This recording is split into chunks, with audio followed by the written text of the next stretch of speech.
A to ještě kdybych věděl, že na začátku,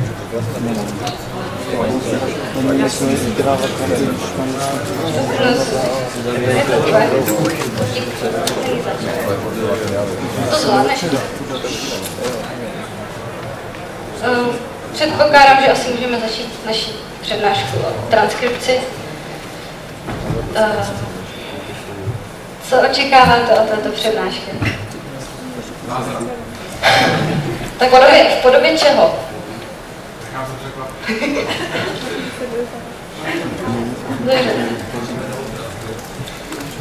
Mohli bychom možná na závěr, pokud nám zbyde čas, vytvořit naši vlastní transkripci, dobře?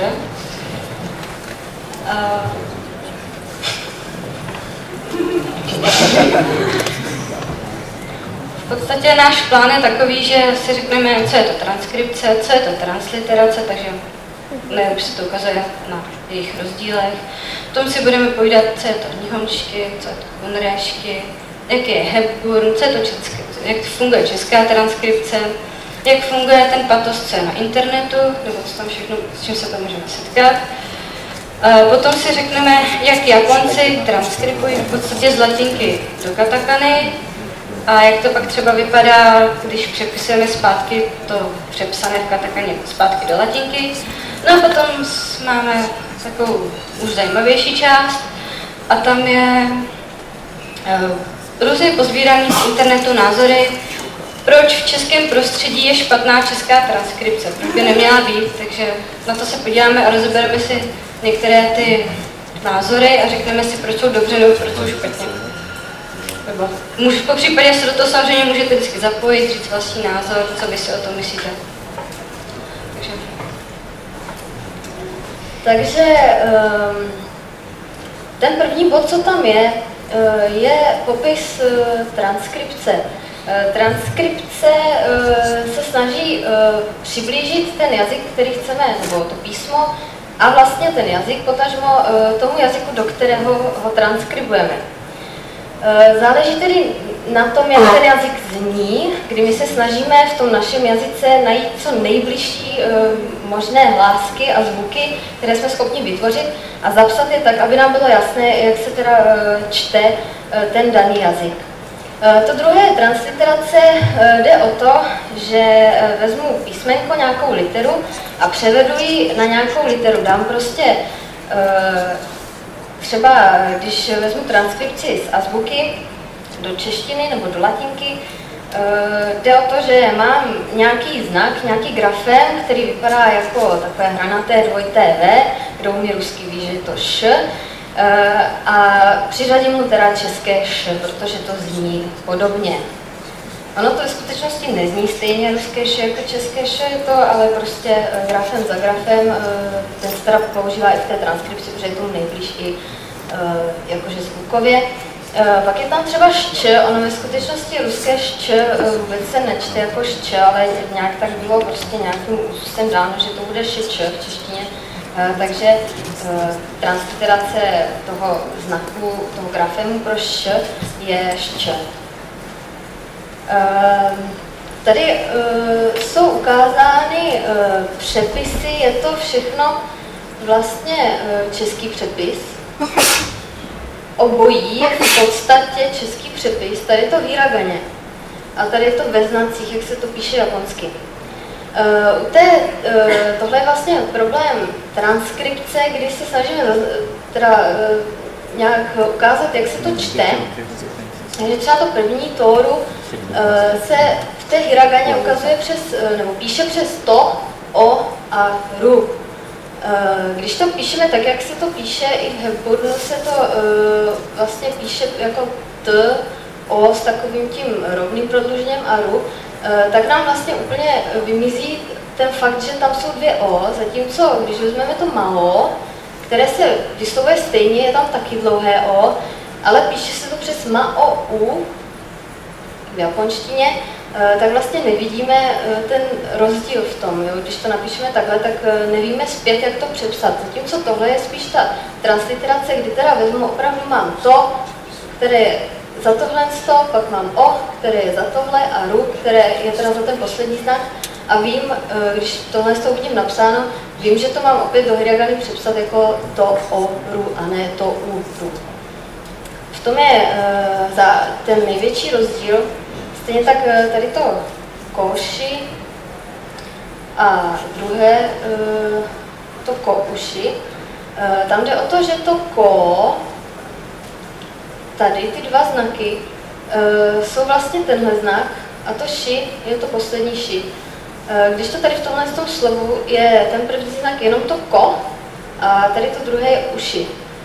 Takže tam je rozdíl i výslovnostní, tam to tady poznáme hned, když tohle to vidíme, znamená to, že to budeme číst jako kouši a ne jako kóši. Se asi posunu dál. Jaké máme druhy transkripcí? Úplně první, co tady máme teda napsáno, je nipponsky.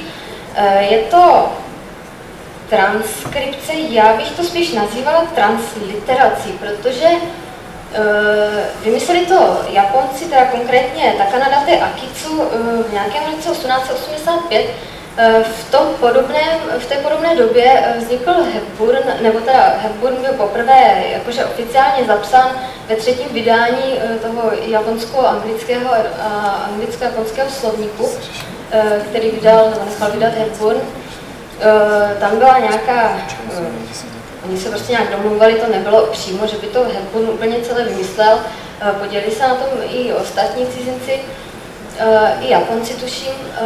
A tady to nippončky byla taková odpověď na to, dejme tomu, Takanadate chtěl původně totiž, aby vymizel nejenom teda Hepburn, ale aby vymizelo i zapisování japonského jazyka ve znacích a v hiraganě.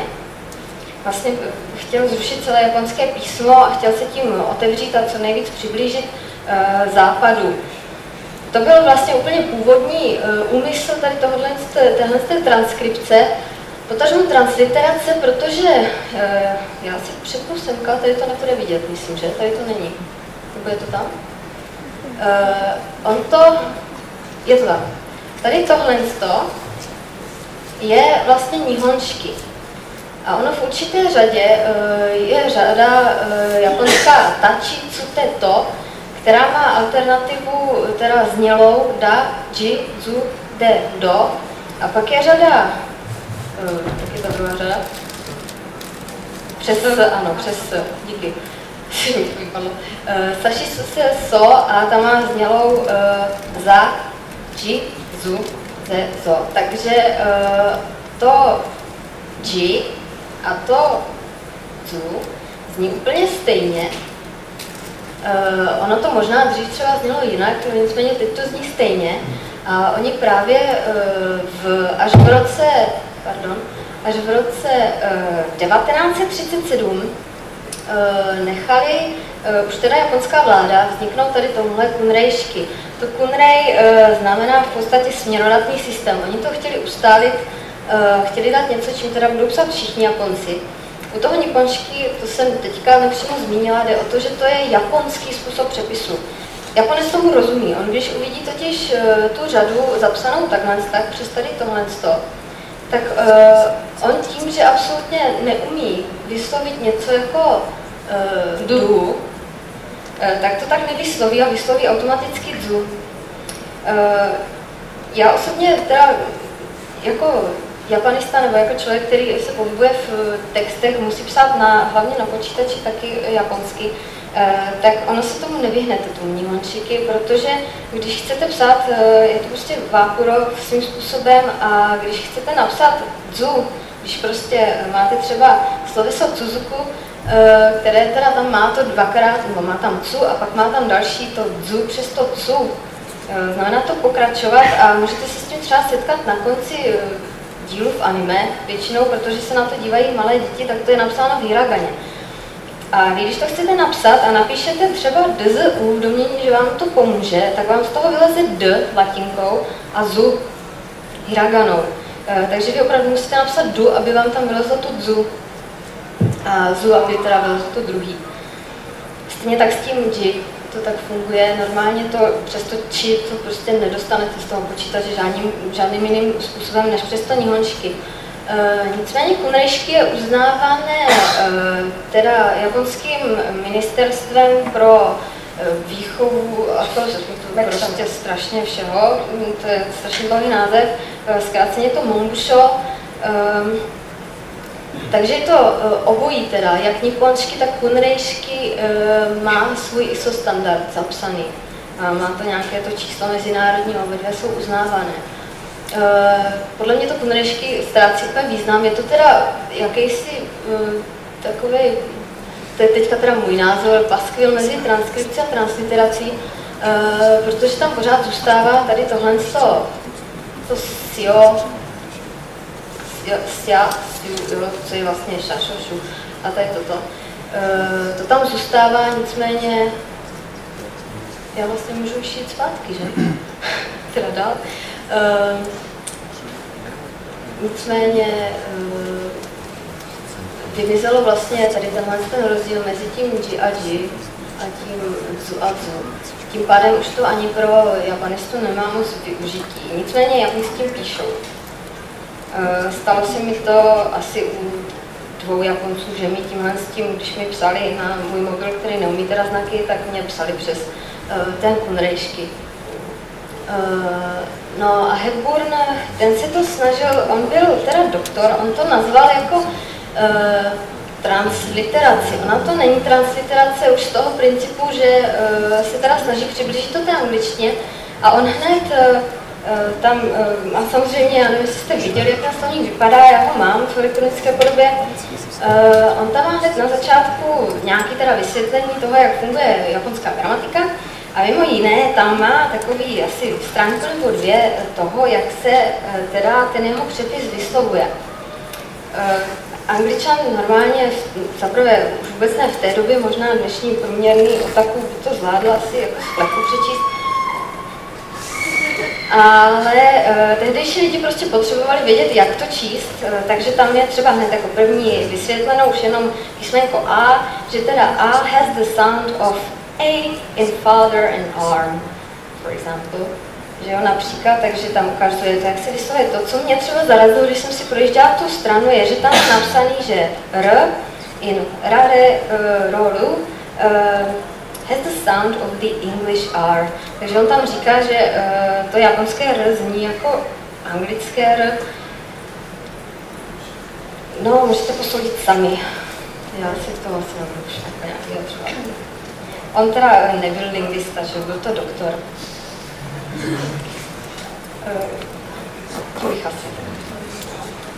Tím pádem je asi jasné, že v tom Hepburnu je bordel. On je pořád modifikovaný, pořád se ještě hejbe. Vlastně v podstatě, když to tak vezmu, on není ustálen, on je nějaký úzus. On je několik verzí právě toho Hepburnu. Právě...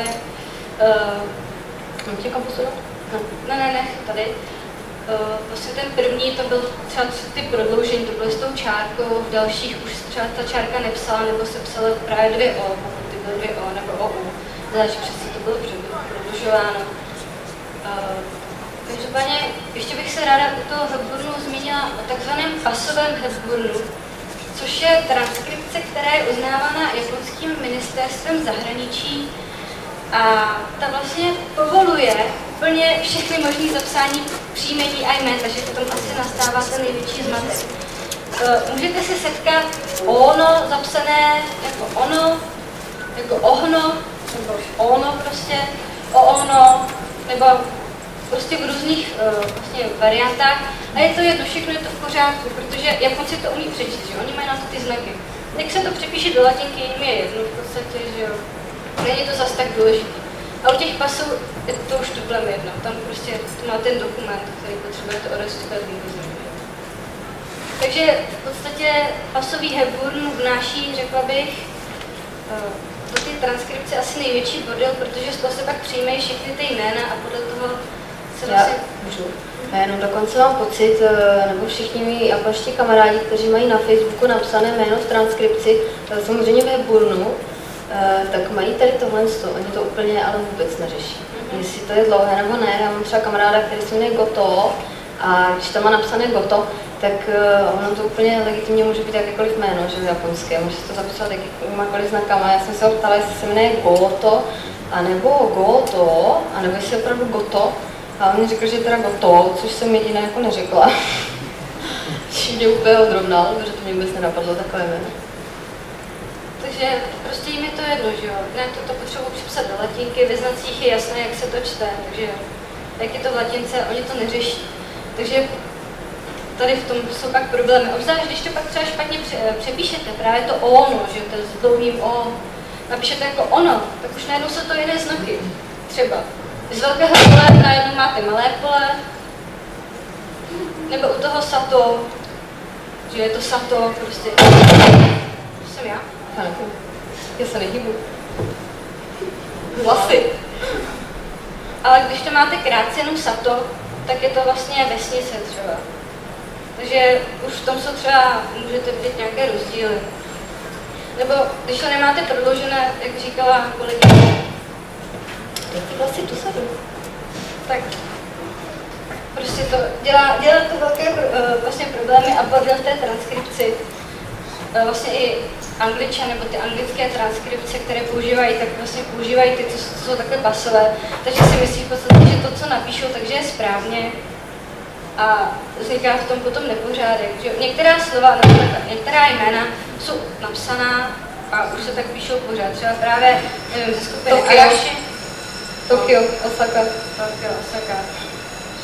Ale právě třeba ze skupiny Arashi, tam je ono, Satoshi a že jo, už se to píše přes toho. Prostě legitimně, úplně v pohodě. On sám snad si to i píše, to samé Sato, taky Rusato, taky herec. Tak toho najdete na jedné oficiální stránce, ho najdete s H, na druhého najdete jenom jako krátce Sato, pak ho najdete i s Q, prostě jak se jim zachce, jak se jim zlíbí.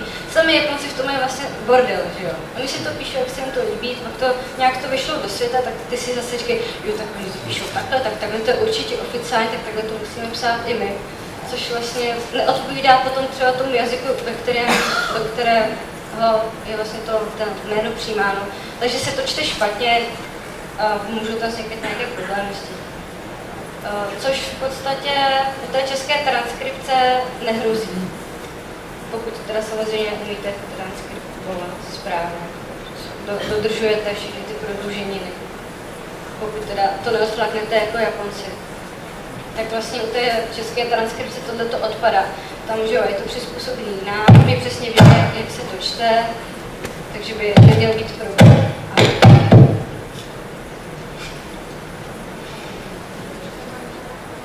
Takže tak.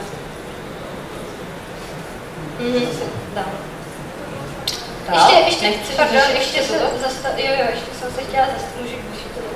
Můžeš? Ještě ten lejt je na té straně. Jo.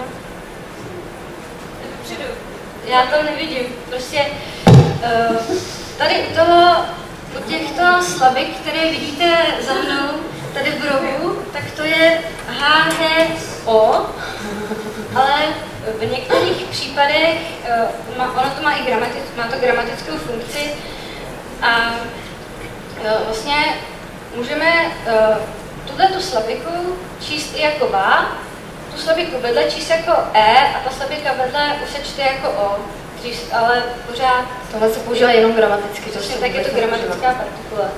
Takže u toho ještě vznikají další problémy, jak to zapsat. Pokud teda se držíme toho, že transkribujeme, a pokud jen tak na Olomouci, na univerzitě snad dělají právě, chtějí si nechat udělat vlastně oficiální českou transkripci, aby byla platná, tak mám pocit, že právě když vycházejí z té definice transkripce, tak pokud to bude gramatická partikula, tak se to nebude zapisovat H, i když to H je, ale jako V, protože se to tak čte. To H se nebude zapisovat jako H, ale jako E, protože se to prostě tak čte. To samé to O se nebude zapisovat O, ale bude se zapisovat jako O. Takže to je asi největší, jako, co by mohlo být problém jako u transkribování do češtiny. Jako kdybychom se mohli jako nějak pozastavit tím, jak to teda udělat. Ale pokud teda se udělá nějaký ten úzus, který teda by měl být snad do konce roku nebo příští rok oficiálně schválen, tak uvidíme, jak to dopadne. Takže vlastně ta transkripce, to schválení těch pravidel navrhuje ta univerzita? Ona vypracovává určitý jako pravidla. Musí být to univerzita. Ale univerzita to samozřejmě být nemusí, může to být. Měl by to být akademik, ale znese určitý návrh, musí ho nějak mít opodstatněný, musí to mít vypracovaný, samozřejmě by se v tom měl vyznat. A je to na základě třeba nějaké aktivity ministerstva školství, musí prostě univerzita vyplatat, to řekla bych, že ministerstvo školství je tohle asi tak trošku jedno. Ano.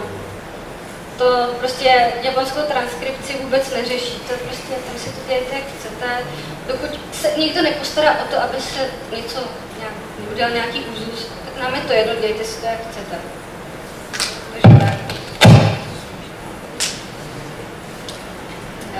Teď bych se ráda podívala na přepis z latinky do katakany. Všechno se to potom, a potom, když z té latinky, z té katakany to zpátky přepíšeme do latinky, tak jak to vlastně vypadá. Vapís asi znají všichni. Vyslovují to takhle, jak to máte napsané v tom pravém slovcu. Brýči, Harry Potter, Romie dítě. A co myslíte, že ten Maruchin? Jaká dítě víš, jo? A Iji? Horadetsu? Taky je A Jeepu? Ne, Jeep. Máme trošku problém, že? Všechno jsou to... V podstatě některá jména jsou velmi vtipná potom, když je přepisujete do katakany. To je velmi vtipné. Takže je nejlepší, pokud máte nějaké slovo nebo jméno, kde je řek, abyste se představovat Japoncům, tak to nějak zkrátit nebo nějak vynechávat. Nebo i kde máte třeba zí, tak to je taky takový blbý. To prostě nemají. To je taky G. Všechno je G. Jako, to pak jako zní pěkně blbě, takže nedoporučuji. Dál? No, to je tak jako pro zajímavost. No, tady už se dostáváme k té zajímavější části, pravděpodobně. Takže jde o to, že jsou to názory proti české transkripci v českém textu, v českém prostředí. Nejedná se tu o jiné prostředí a o nic jiného a nevypršlo tak zvouka. Takže proč tedy napsat i francouzská, anglická, německá jména tak, jak se vyslovují? Taky to neděláme, proč to dělat s cizím jazykem? To je velice zajímavé, já osobně nechápu, co se myslí tady tím cizími jazyky.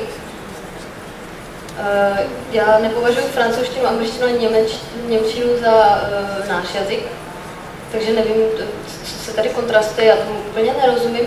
Nicméně proč nepsat, teda jak se vyslovují? Jde o to, že transkripce, já to teda řeknu ještě jednou, přepis z jednoho písma do druhého. Jedná se teda o, samozřejmě snažíme se zachytit tu zvukovou kvalitu toho jazyku, ale jedná se o přepis písma na písmo. Takže pokud se ve francouzštině, angličtině a němčině píše latinkou, nemám důvod přepisovat to znova do latinky. Ztrácí to prostě smysl, můžu si maximálně pomoct teda v závorkách tou výslovností. To je tak všechno. Takže... Já nevím, mě jenom prostě absolutně nedává smysl, že by se japonština měla připisovat tak, jak se čte, když se tak nepřipisuje ani angličtina. Ano, je pravda, že transkripce má smysl jenom z jazyka, který nemá latinku. Tato věc, jestli si toho všimli, tak on si to protiřečí. Ale třeba to někdo pochopí líp? Já nevím, taky možná jsem to pochopila špatně, ale mám pocit, že v podstatě říká něco a potom to popírá ten člověk, který to psal. Každopádně já si myslím, že když už teda transkribujeme, tak by teda tam je ten smysl toho, že přepisujeme to, jak se to čte, nebo jak se to vyslovuje. A se tomu snažíme v rámci našeho jazyka přiblížit. Takže si myslím, že tenhle ten argument je tak trošku mimo mísu, co se týče transkripce. Samozřejmě pokud si někdo nesouhlasí, je to mě. Já mám jenom jako dotaz. Nejsem si tím jistý. Slyšel jsem, že v čínštině je nějaký si centralizovaný, nebo jako že ta vláda vydala směrnici podle toho, jak to přepisovat do... Špinil. Nejsem si jistý, jak se jmenuje, jen jsem o tom slyšel. Ale jako příkladu v češtině, tak taky se čínský, názvy čínský přepisují transkripcí foneticky. A zatímco třeba v angličtině, když se setkáme s čínskými názvy, tak se přepisují podle těch pravidel. Takže když se setkáme v angličtině, že se píše Peking jako Beijing, čte se to stejně, ale že jako nevím, jestli i jiný jazyky než čeština to právě takhle přepisují jenom... Já bych řekla třeba azbuka, takže ruština určitě to taky přepisuje tak, jak to slyší arabský stát, to určitě taky nepřepisují pininem, ale prostě tou svojí hatlamatilkou. Takže určitě nejsme jediný na světě. A to, že si to Američani nebo angličtině přepisují podle pininu, nevím. Já se teda nevyznám vůbec čínské gramatiky. Jako, Já když vidím přepsaný čínský slovo nějakým způsobem, já nejsem schopna poznat, jestli je to pinin nebo český přepis, takže většinou vůbec nevím, jak to číst. Je to prostě tak jako Čech, by to prostě nějak přečetl. No, je to vždycky špatně, ale já bych řekla, že ten pinin v angličtině používají protože neměli pořádnou vlastní transkripci. Takže přijali to, co už oni dali jako úzus, takže by to bylo asi snadnější i třeba ta komunikace skrze ně. Třeba u korejštiny. No, tak to je hodně složitá, že jo? To má dvě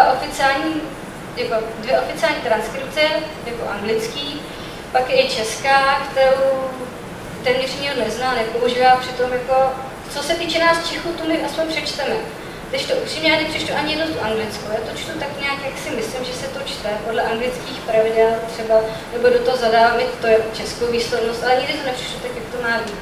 Když to u té české transkripce se tomu co nejvíc přiblížím, že? Protože tak nějak tuším. Ale to jsem já, že já prostě neumím hangul, neumím tady to, takže pro mě ta česká nejvíc jako nejlepší problém. Tak?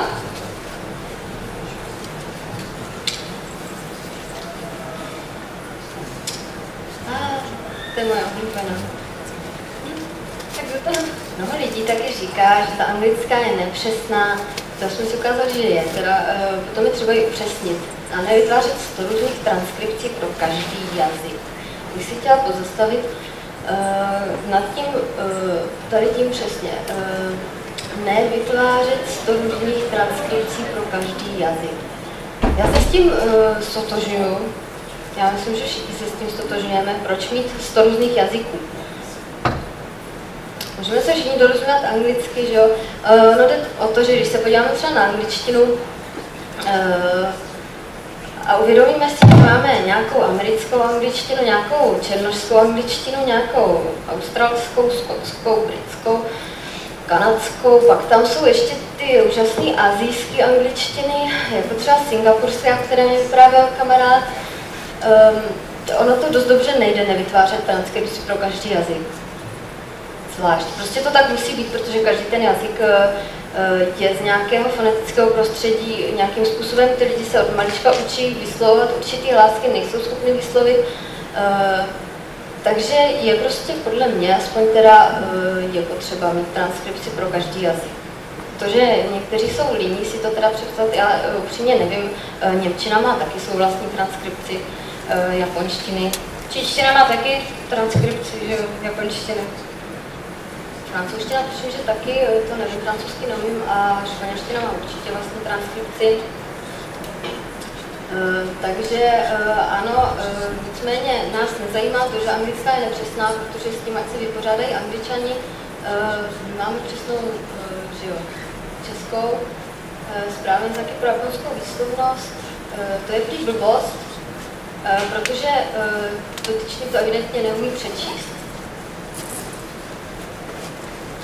S tím my už ostatní si nenaděláme, já nevím, jestli má taky někdo problém s tím přečíst, nebo třeba č.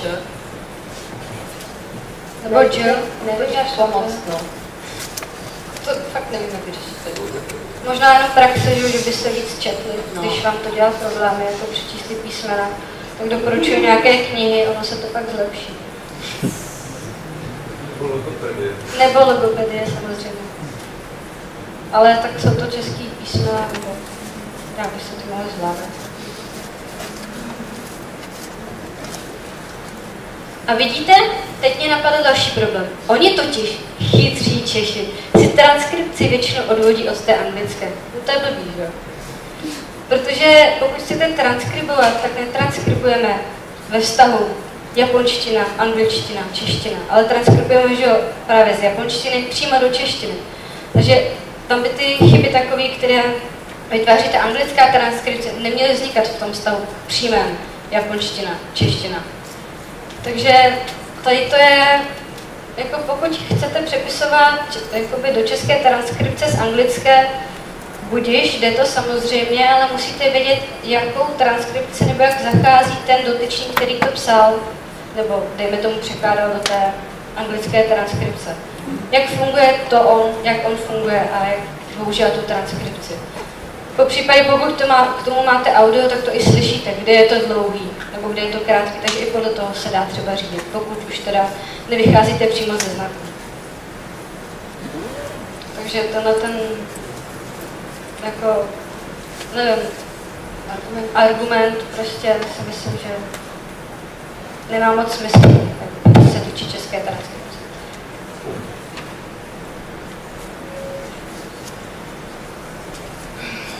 Tak to je v podstatě asi úplně to stejné, co tam bylo předtím.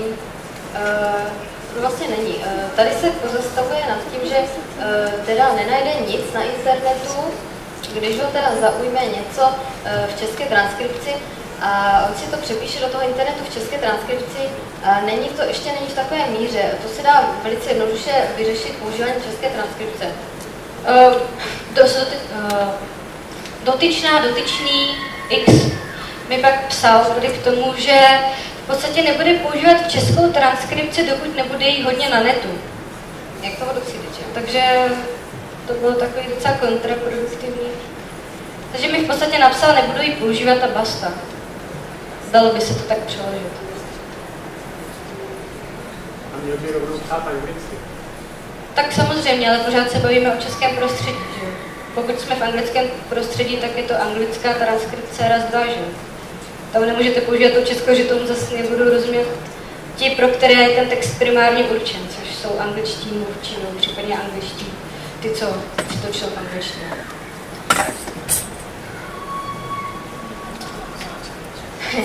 Proto jsem psala, že by si mi líbila do závorky třeba ta anglická, ano, vím, že se čte ta osoba tak, prostě můžu ji najít na netu pod přepisem, který je na netu užíván víc, do doby, než se k tomu třeba i ta česká vyrovná.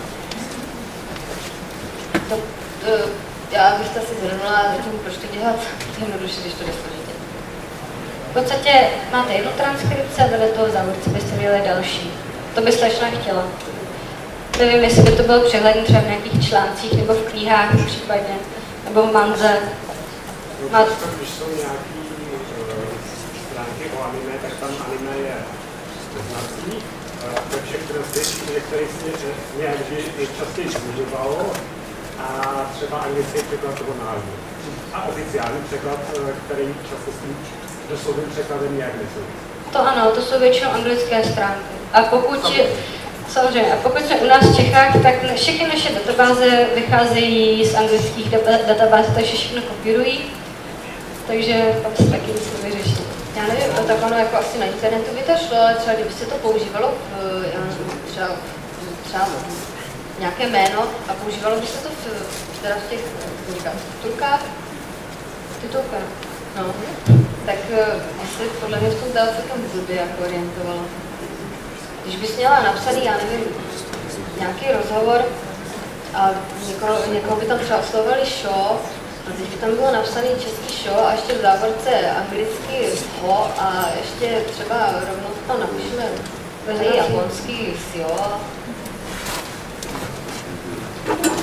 Jo, pořád jako řešíme to české prostředí a nevím, no, jako samozřejmě názvy anime najdete u nás jedině v anglické transkripci, takové, jaké to kdo si napsal a já už nebudu.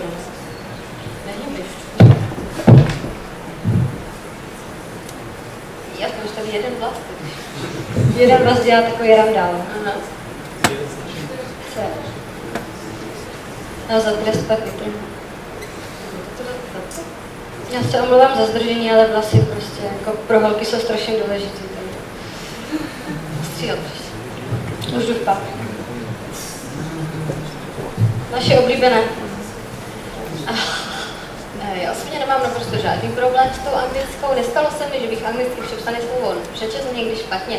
Tohle je evidentně člověk, který se pohybuje v těch prostě anime, poslouchá to denně, ví, jak ta japonština zní, tudíž mu nedělá problém přečíst to špatně. Pokud člověk zná anglickou výslovnost, pak není možné, aby to přečetl špatně. Evidentně ten člověk nezná anglickou výslovnost. Umí anglicky. On umí... Možná jako číst texty v pohodě, ale mluvit asi. On evidentně umí teda, číst texty, ale jenom v hlavě si. On umí teda evidentně Hepburna bravurně, nicméně neví, nebo si nepamatuju ze školy, jak se učil vyslovovat anglicky. Já jsem schválně proto zmínila, že Hepburn tam vysvětloval, jak to číst. Pro člověka, který to vidí poprvé, v podstatě není možné, aby to přečetl správně přes tu anglickou i pro Angličana. Angličana ještě hoří. Pro nás, pro Čechy je vlastně ta anglická transkripce mnohem snazší než pro samotný Angličany nebo anglicky mluvící lidi. Protože my to v podstatě přečteme česky, že jo.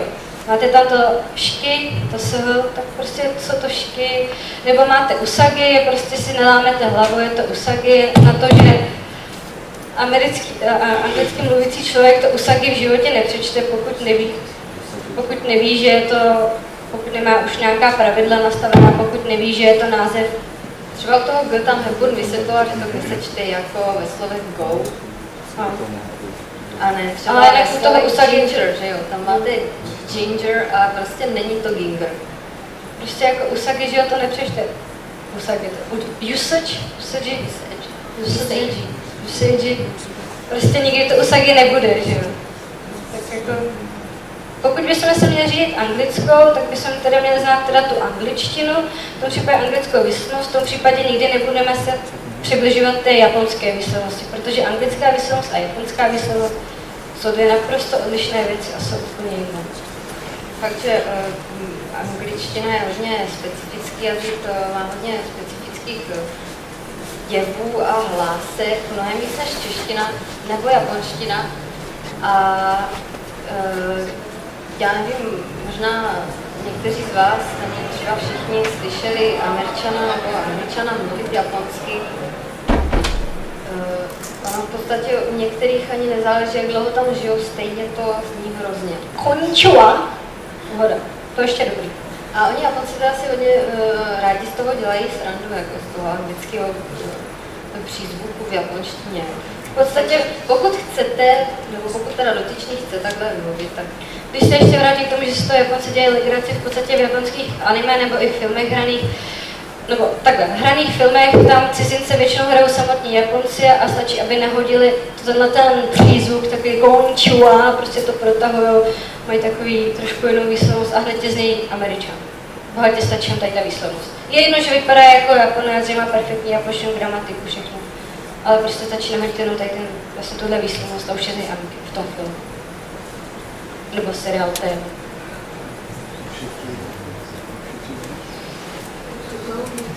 To je ta určitá část tam nahoře, myslím, nepočkej, není to stejný.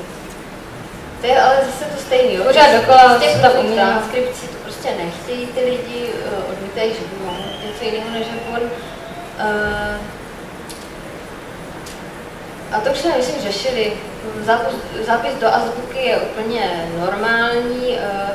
Pokud stahujete, já se dívám i na ruské servery, takže pokud stahujete nějaký soubor, tak má většinou, jakože se jmenuje latinkou, je to přepsaný latinkou, nicméně na normálních blozích ruských stránkách na stahování, všech oficiálních stránkách jsou přepisy v ruské transkripci, kterou vymyslel jistý Polivanov právě z Hepburnu a snažil se to hodit, nebo snažil se to dělat tak, aby to prostě pochopil Rus.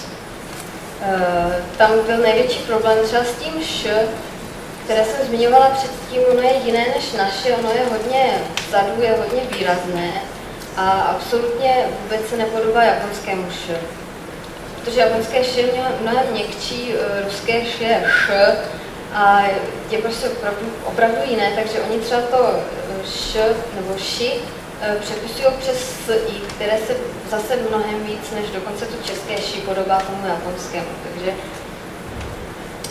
ano, japonská by se mohla zavést, má v podstatě ten pinyin, že jo, ten je zavedený čínskou vládou, japonská vláda si zavedla 2 různý přepisy možný, tokunrešky a pončky, po případě ten basový hebun, takže furt jsou v tom, vlastně v tom má podbor, ona sama vláda, takže jako ona to má sice uznaný všechno, ale pořád tam není jedna věc, není ten jeden úzus, pořád má různé přepisy, možné.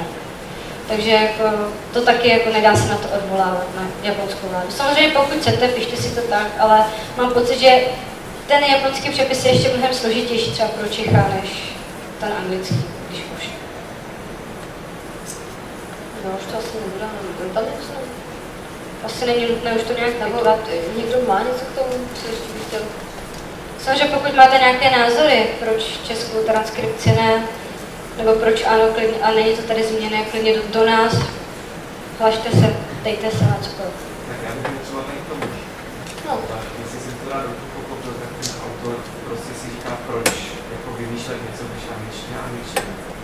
Ale tak pokud on by třeba chtěl jenom anglickou transkripci, tak to by pak vyřešil, že všichni budou mluvit anglicky, budou mít japonštinu, češtinu, čínštinu. A tím by se to taky vyřešilo. To je pravda, musela by být nějaká transkripce, že jo?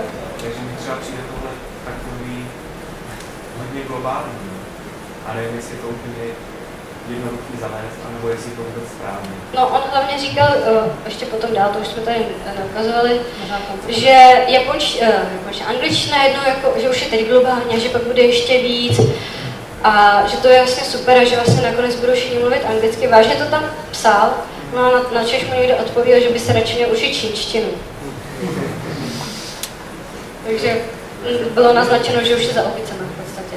Každopádně ale ta anglická transkripce má tu výhodu, že pokud jsou o tom nějaký články v angličtině, tak podle anglické transkripce to najdou, podle ty český. No samozřejmě. Tam samozřejmě záleží, jestli jako to cílový publikum, pro který ten článek píšu, jako pravděpodobně někdo umí anglicky natolik, že by mu ta anglická transkripce k něčemu pomohla. Právě. Proto si myslím, že v českém prostředí je dobrá ta česká, protože pokud umíte anglicky, tak z té české už není problém si udělat tu anglickou. Že jo, šel přepíšete jako sh, jo přepíšete jako jo naše přepíšete jako y a jste za vodou v podstatě, to je celý problém, je to vyřešený. Takže pokud umíte anglicky, tak si to přepíšete a najdete si to na netu. Pokud anglicky neumíte, k čemu vám je anglická transkripce, když si pak nic nepřečtete, protože anglicky neumíte. Druhá věc je, že třeba někdy se ta anglická transkripce používá všem, co je v podstatě anglicky a ty japonské slova se tam používají jako něco exotického. Tam je samozřejmě na mysli, aby se ta podivná exotická transkripce zachovala, protože když se to překládá určitě. To je otázka. To právě bylo vidět na tom přepisu do té katakany a zpátky do latinky. Tak to je právě ono tady to. To já nevím, to jsou jaký slova. No, že Japonci vezmou nějaký slovo v angličtině, vezmou do jazyka. Obráceně. Angličan vezme nějaký slovo v japonštině, přepíše ho turnem, a použije to jako nějaké skvělé a exotické slovo v nějakém textu, který je jinak anglický. Pokud je anglicky, tak co to je za text? Jako nějaký román nebo? Já nevím, to někdo uváděl jako příklad, tak já nevím, co měl na mysli za text. Tak pokud je to v anglickém prostředí, tak nevidím problém, proč by to nemohlo být v anglické transkripci, pokud by se ten text překládal do češtiny. Tam už bylo navážka, to by záleželo na tom, co to slovo jako, jestli už to bere v anglicismu, nebo pokud fakt bere to, že je to přepsaný z té japonštiny do angličtiny, tak by se to správně mělo přepsat při tom překladu do české transkripce. No. Nějak se používá jenom česká. Teda v českých knihách samozřejmě. Například kniha od Jane Gould, A kdo ji překládal? Překladatel se tady pamatuju, A překládali z japonštiny nebo z angličtiny? to je anglická kniha, ale využívá pozoru na anglickou transkripci pro japonštinu, protože některé názvy jsou uvedené jako ve fantazii japonskou. Pokud je to anglická kniha, tak se to překládá, že tak je to na překladatel, ale většinou překladatelé v angličtině netuší, že existuje česká transkripce, protože nemáme ten úzus. Takže proto tam ponechají tu anglickou transkripci. Takže to je takový problém.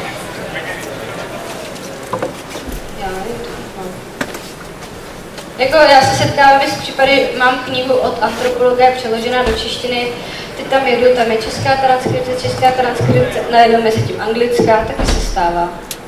V učebnicích se to stává, to mě vytáčí úplně nejvíc. Je jedno, jaká je to transkripce, ale hlavně, aby byla jednotná. Když už teda chcete použít nějakou transkripci, tak ať je jednotná. Neplíst dvě různé transkripce dohromady, protože v tom pak uděláte takový bordel, že pak už nevíte, co pak, jak číst. Prostě. Zní to japonsky, když to vysloví podle jejich přepisů. Nevím, k čemu to... Prostě nevím, co se to pořád řeší. Myslím, že i ty méně inteligencí nadané lidi napadne, že Shingeki no Kyojin se nepřečte jinak, že se nepřečte tak, jak se píše a pochopí, že SH je Š a J je Č. Tak myslím, že to pokračuje. Pokračuje? Ano, a tohle je přímo celý výtah, která... Chceš si to přečíst? Ne, to je do toho. Takhle to zní anglicky. To nezní v přijatých názvech. Není hlavní přízvuk. A kyo, ne kyo. Kyo, ne kyo. A to je zrovna tohle, to psal Česky. To psal česky. Shingeki no Kyojin. Věř, že taky to průměrně anglicky mluvící člověk přečte Ever heard Sakura on TV? Jo, to jsem slyšel. I Kakashi. V tom případě se ale musí říct, aby se nepoužíval přízvuk a aby se R četlo jako R, ne to jejich. To, že to Američani, Angličani neví, je zase problém stejný, jako se to neví u nás. Ještě? Takže bezproblémovější česká. Tu přečteš za každé okolností správný siliček a navíc tam jsou sporná místa, nejsou sporná místa, na rozdíl od myriády anglických pronunciací. A aby se R četlo R, japonské R je ve skutečnosti podobné americkému flat T, ale trochu jinde. Tedy R není R je něco mezi T a D. Takže takhle. Japonské R opravdu má jenom jeden úder na patro, je to v podstatě naše D. Nám třeba ve škole, který mám pár japonistů, nás třeba ve škole varovali, že to české D hodně často si Japonci prostě slyší špatně a myslí si, že je to R. Slováci s tím nemají třeba problém. Já se trochu zajímám tady o ty jazyky. Mezi slovanskými jazyky je čeština taková trochu specifická. Já vlastně se domnívám, že je to tím, že jsme byli dlouho s Němci dohromady a německé T i D se vyslovují vzadu, jako T a D. A nevím, jestli to jde slyšet nebo není. Nicméně Slováci třeba mají T i D vepředu, stejně tak jako Rusové, stejně tak jako Japonci. Takže tam pak vzniká ten problém s tím D a R je hodně podobné teda tomu našemu D. Takže to je pravda. Taky bych trošku chtěla jako říct, že nám jde o toto správně přečíst a snažit se teda přiblížit nějaké té výslovnosti, ale... Nikdy to nebude perfektní, že jo? Prostě nejsme Japonci, jsme Češi a máme tu vlastní výslovnost. To samý jako Američani, Angličani, taky mají vlastní výslovnost toho, jak je to napsané. Jako vlastně Američan a Angličan ti to může přečíst jinak, že jo? Jedno slovíčko, když to Čech prostě... I Slováky v podstatě tu přečtí to stejně, že jo? Teda samozřejmě jsou tam zase tyhle ty rozdíly, ale... třeba stejné, když přijde někdo, má uvést nějakého člověka na pódium, oni mu dají papír, podívej se, tady přijde slečna, která Japonka, jmenuje se Rina, nebo prostě vidí tam teda, že se jmenuje Rina, ví, že je to v anglickém nebo v českém přepisu, ví, jak to přečíst a pak přijde prostě před ty lidi a řekne, a teď přijde Rina. No a neudělat s tím nic, vyslovil to prostě špatně, ale vlastně správně, v jeho pojetí. Problém anglické transkripce v českých textech můžeme vidět třeba u dabingu Naruta. Tam nemáme Chojiho, tam máme Choiho, tam nemáme Nejiho, tam máme Neiho a tak dále. Prostě tam se to četlo česky, anglická transkripce. Takže to dopadlo takhle velmi povedeně. Můžete si samozřejmě najít, poslechnout si to, jak je to veselé, zasmát se tomu, zaplakat a zase to vypnout. Takže řekla bych, že jsou to ještě jsou pořád v Čechách problémy s čtením anglické transkripce. Proto třeba já sama jsem za to, aby se používala ta česká. Nejsou to ty problémy, které má ta anglická transkripce a tak dále a tak dále. Myslím, že všechny ty možné důvody už tady byly řečeny. Právě, že někdy takhle, co nemá rád tu českou transkripci kvůli tomu, že když se na to podíváte a na to třeba tsunami, a vy tam vidíte to C, tak vám to hrozně jde do těch očí. Počkat, nech dopovědět dál. Jako chápu, Česká republika, Česká transkripce musí se toho užívat a že ty názory jsou takové bezhlavy a paty. Takže mně se to spíš nelíbí a co se to na někom líbí. Takže aby dávali nějaký svůj argument. Tady už jsem se tam dostala. Už jenom prostý vzhled. Nevím jak vám, ale my, český přepis přijde naprosto odporný a bijící do očí. Nechali jsme to v původně znění, neopravovali jsme chyby, pokud se tam nějaké zaznamenali, my je nenapsali. Ctrl-V. Aby jak každému, kdo se nějakou dobu pohybuje v anglických textech, osobně mám opravdu větší problém přečíst již výše zmíněné Jiraiya, než se člověk přelouská přes tu tunu áčku. Ano, máš pravdu. Já to čekal Litiu, že teda opravdu má problém číst český text. Jiraiya mimochodem tady je zapsáno špatně v obou dvou těch přepisech. Chybí tam i, zatím rád. Je to asi chyba tady tohohle z toho, protože normálně, když najdete, myslím, že jsme se na to dívali, ne, na Wikipedii české je to správně. Jo. Tady v tom českém přepisu teda. Jako i v výtiskách Naruta je to správně napsané. Ano, v Manze je to všechno správně. Takže ano, takže nakonec v podstatě proti české transkripci kloudný názor, nebo proti ní nic není. Kromě toho, že to vypadá hnusně, že se to nedá číst. Což je další zajímavý názor. Ale v podstatě, jak když jsem začínala na české transkripci, tak to bylo ještě předtím, než jsem se japonštinu vůbec začala učit. Protože jsem si náhodou někde na internetu četla na právě takový peprný rozhovor a oni tam házeli ty argumenty pro tu českou transkripci. Si říkám, a jo, ten člověk má pravdu. Odstoupila jsem od toho jakoby a přemýšlela jsem o tom logicky, říkám si, jo, má pravdu.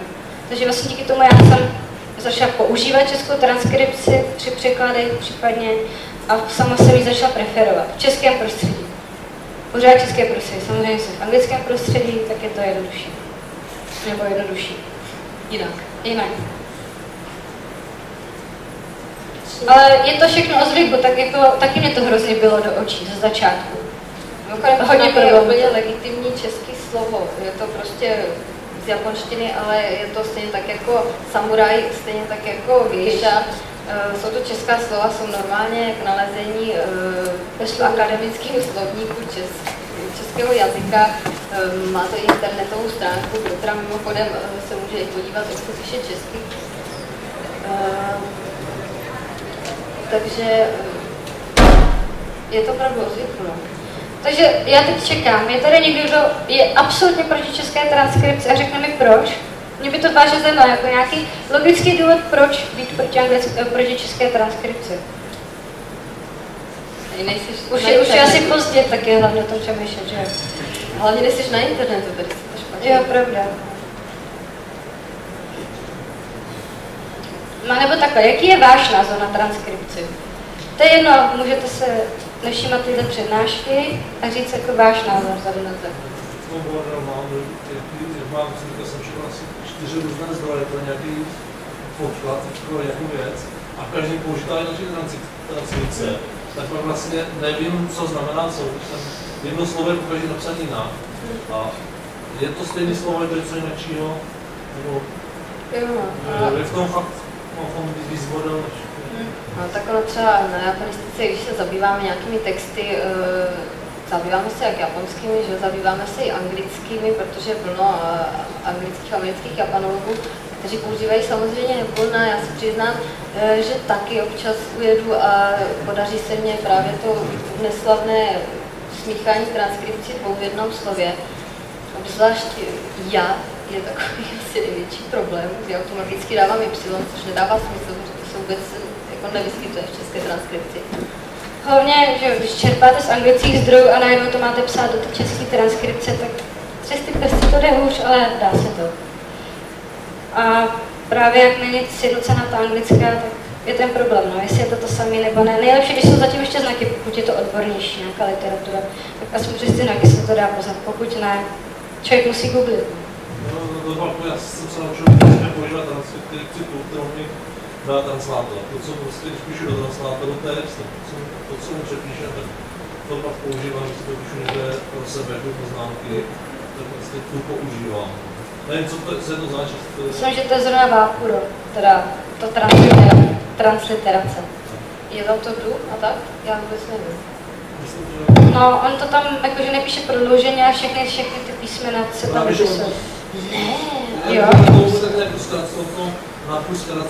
No právě. Fakt, já jsem tam toho nedala, je to pravda. Určitě se to tam zkracuje, protože já jsem chtěla něco začít psat v japonštině a nemohla jsem za boha tam napsat tu dzu, než jsem se teda naučila, jak se to píše. A ten prostě překladač to nebral. Vůbec, psal mě to tam úplně jako blbosti, on myslím, že to zkracuje, určitě i prodlužně tam má. Jo? Myslím si, že jo. Tak ty už to nějak pokročilo, ne? Ty doby, co se tam dalo. Jak to mám přepsat, tak se bude vždycky přijám translátoru a co by se žere on, tak to mám použiju. Takže oficiální transkripce není žádná. Používejte si, jakou chcete, jaká se vám líbí, jakou uznáte za vhodný, ale prosím vás, používejte jednu.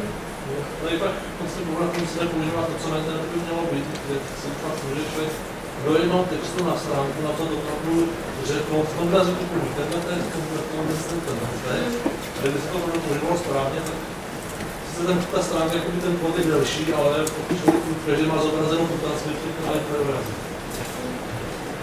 No, to by to asi snaží. Nějaké dotazy, cokoliv, připomínky, nakopnutí, nebo tak.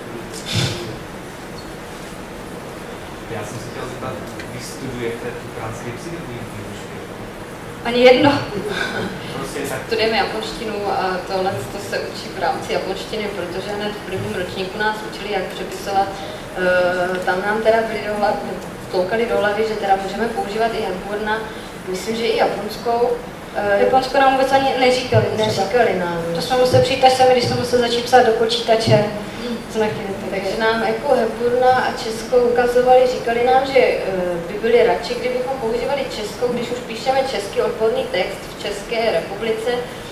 Nicméně uznávají i anglickou, ale nesmí se vám stát to, že tam máte smíchanost. Jakmile smícháte dvě transkripce, je to špatně a nemusí vám to třeba uznat. Je to docela velká chyba. Protože to máte čtenáře.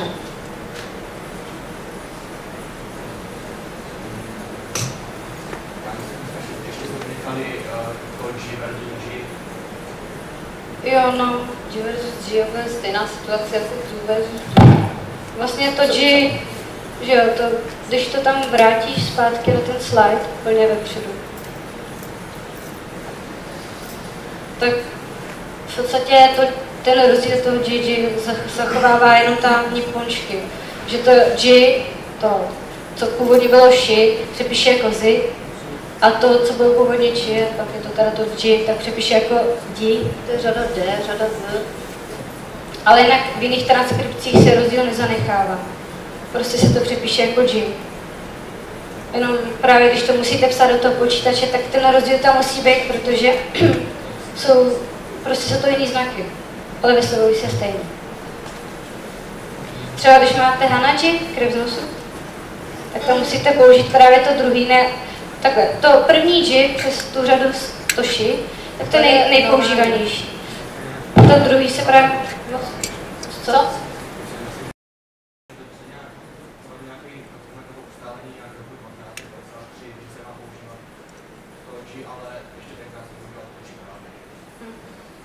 To možná. No ne, ona, já nevím, kdy se nějak standardizovala vůbec jako japonský jazyk, myslím, že až po druhé světové válce. 48. To se všechno budeme učit zapatí. Každopádně dřív se i přepisovalo, to tady není to, vzhledem na to, tady to, tady to bude, nebude? Ne. Ano, tady to, tak když tam máte ty dvě čárky, tak je to taky dzu. A ono se to dřív se to přepisovalo jako DZU, aby se to odlišilo. Ale od toho se rychle upustilo teda. A je to normálně dzu, protože se to tak... Ano, jde o to, že ti Japonci, někteří vám to vysloví jako dzu, někteří vám to vysloví... Ono záleží, kde bydlí, no, záleží na jejich... Asi tak jako... No, dialektu. Jako v češtině mě se taky posmívají, že mám brněnský přízvuk. Pražáci. Mám měkký i, Takže v Japonsku je to samé, takže někdy to slyšíte víc. To samé ty problémy u toho O, tak občas to taky vysloví O. Ne tak tvrdě jako já třeba, ale jsou tam ty náznaky ještě. To samé, že Nihon, je to Nihon nebo Nihon, záleží od každého, jak sám chce, jestli chce být tvrdý, jak nebo ne. Takže ty Japonci sami jakoby u té výslovnosti, jako, jsou tam velké rozdíly, ale když transkripujeme, tak bychom měli transkripovat teda podle standardního dialektu tokijského. A tam, ten je teda jasný, ten je podle něho jsou dělané veškeré ty transkripce. Ještě nějaká otázka, co vás zaujalo? Už asi stejně čas. Tak jo, moc vám děkujeme za pozornost, že jste to vydrželi.